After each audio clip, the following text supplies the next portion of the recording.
Assalamualaikum warahmatullahi wabarakatuh. Kembali lagi di mata kuliah hidrologi. Kali ini kita masuk ke pertemuan 12. Pembahasannya yaitu mengenai intensitas hujan. Baik, kita masuk ke pertemuan 12. Jadi pokok bahasan yang akan kita bahas pada pertemuan ke-12 yaitu ada pendahuluan, lalu ada rumus intensitas hujan yaitu dengan menggunakan rumus tabu lampot, lalu ada rumus Shearman, rumus Ishiguro, dan rumus Mononobe. Jadi dalam perhitungan intensitas hujan itu terdapat beberapa rumus. Nah, sebelum kita masuk ke perhitungan intensitas hujan dengan beberapa rumus, di sini saya berikan pendahuluan terlebih dahulu mengenai intensitas hujan. Jadi, intensitas hujan itu adalah tinggi atau kedalaman air hujan per satuan waktu.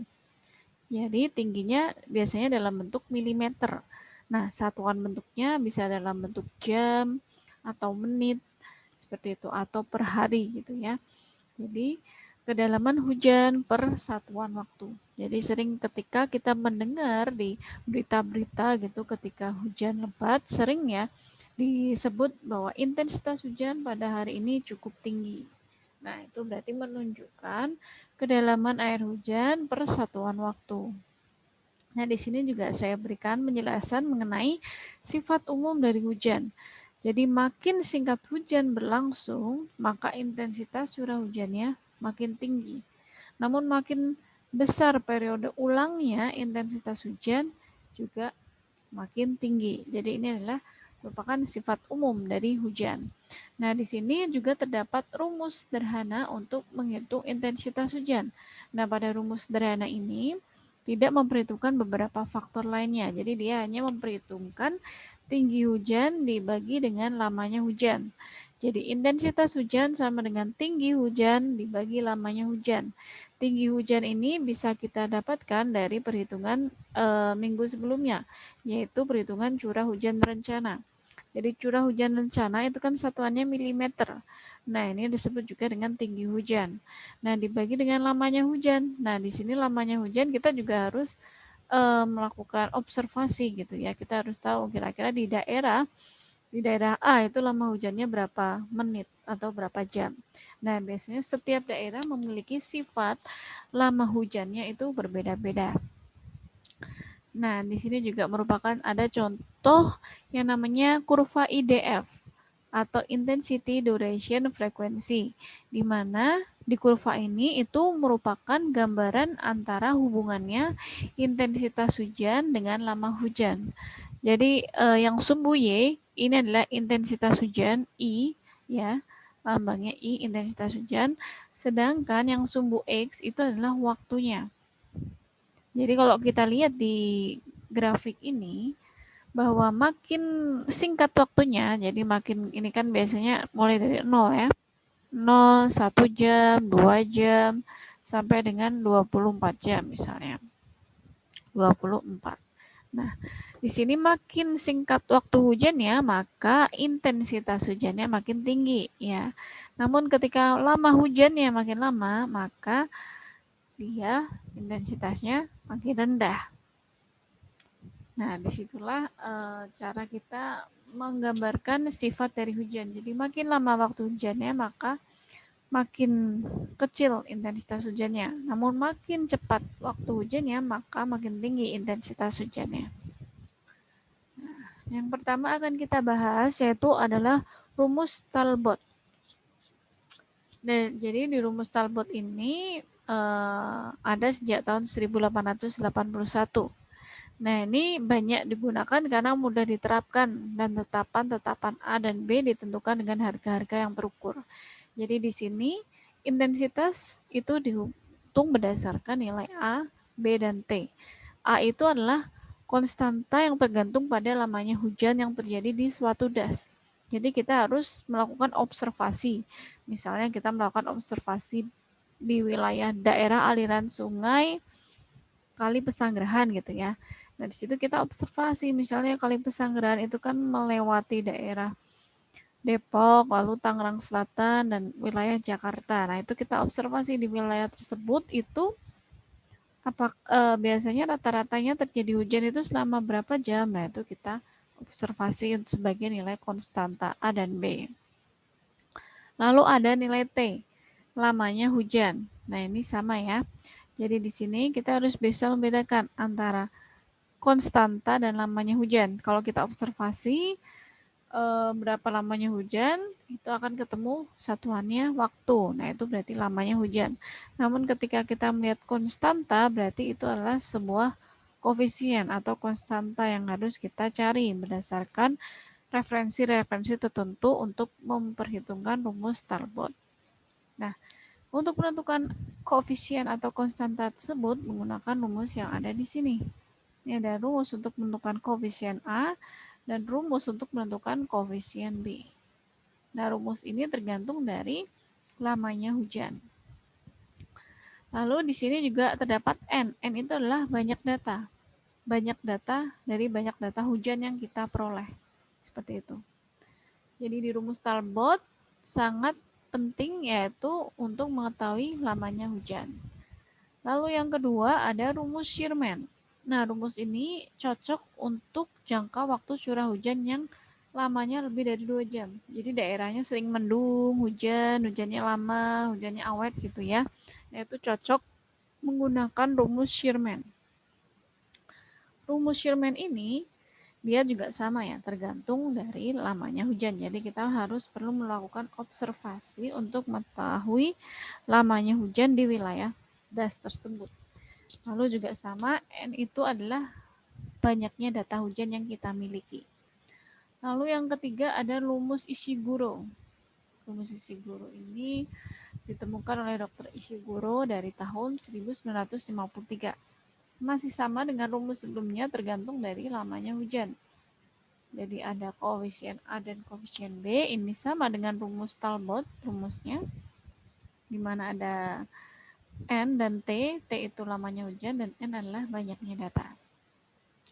Nah, yang keempat, ini adalah rumus Mononobe. Ini adalah rumus yang paling sering digunakan di analisis hidrologi. Kenapa? Karena di rumus ini, kita tinggal memasukkan lamanya hujan. Lamanya hujan kita bisa memisalkan ketika 2 menit, 3 menit, 4 menit itu hasilnya seperti apa.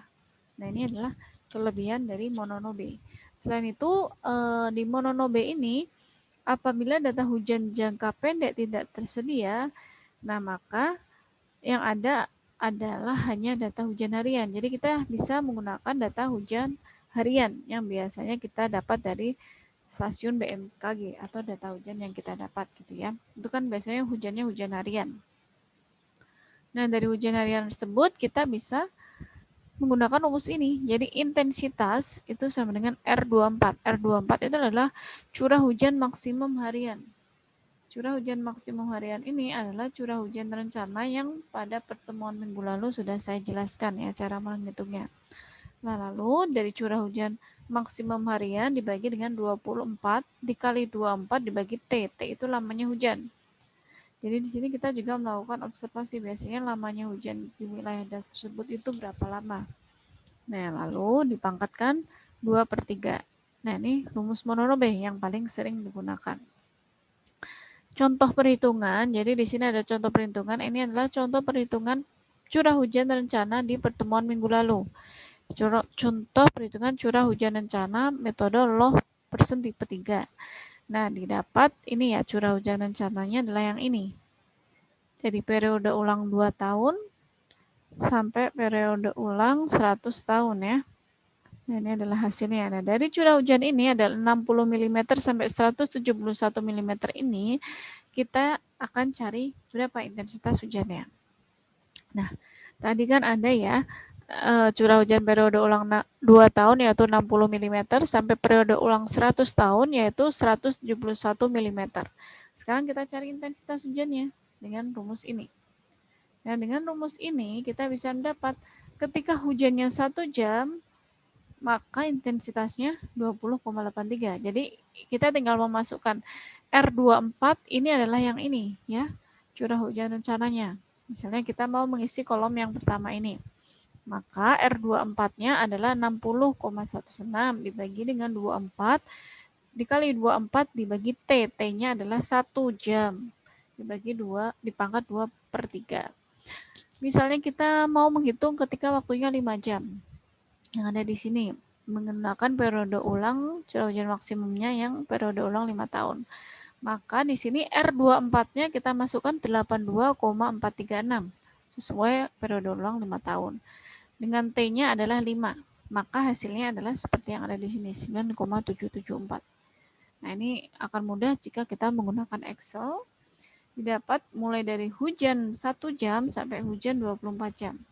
Nah, dari tabel ini kita bisa buatkan ke grafiknya. Nah, dari grafik ini akan kelihatan. Ya, di sini ada 5 garis. 5 garis yang warna biru yang paling bawah itu adalah periode ulang 2 tahun.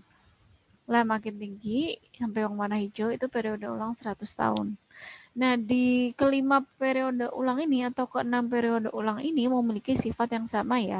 Intensitas hujannya bahwa ketika jadi existential ini belum saya tulis, ini adalah waktunya. Sedangkan ini adalah ketinggian hujannya, sumbu Y-nya. Nah, jadi ini sumbu X-nya ya. Jadi kalau di sini kita lihat ketika hujan 1 jam, maka intensitasnya cukup tinggi ya, yaitu di sini 21 gitu kan. Nah, ketika curah hujannya misalnya waktunya 24, maka intensitasnya rendah hanya sekitar 5 gitu ya. Sehingga terlihat bahwa makin singkat hujannya, maka makin tinggi intensitas hujannya. Namun makin lama atau makin panjang hujannya, maka intensitas hujannya makin rendah. Seperti itu. Nah, ini contoh soal yang mungkin bisa teman-teman simak ya. Karena nanti teman-teman akan latihan langsung pada tugas besar yang sudah saya berikan. Jadi ini ada contoh soal, ada 3 periode ulang, ada R5, R10, dan R50. Curah hujan rencana 3 periode ulang. Nah, dari data tersebut, hitunglah intensitas hujan dengan waktunya 5 jam, 10 jam, dan 20 jam. Lalu, buatlah grafik IDF. Nah, menggunakan rumus Monodromy. Nah, ini adalah contoh-contoh soal yang mungkin bisa digunakan untuk teman-teman latihan, cuma tidak dikumpulkan, karena nanti yang dikumpulkan adalah tugas besarnya. Baik, demikian yang saya sampaikan mengenai perhitungan intensitas hujan. Selamat belajar, semoga mudah dipahami. Salam sehat untuk kita semua. Wassalamualaikum warahmatullahi wabarakatuh.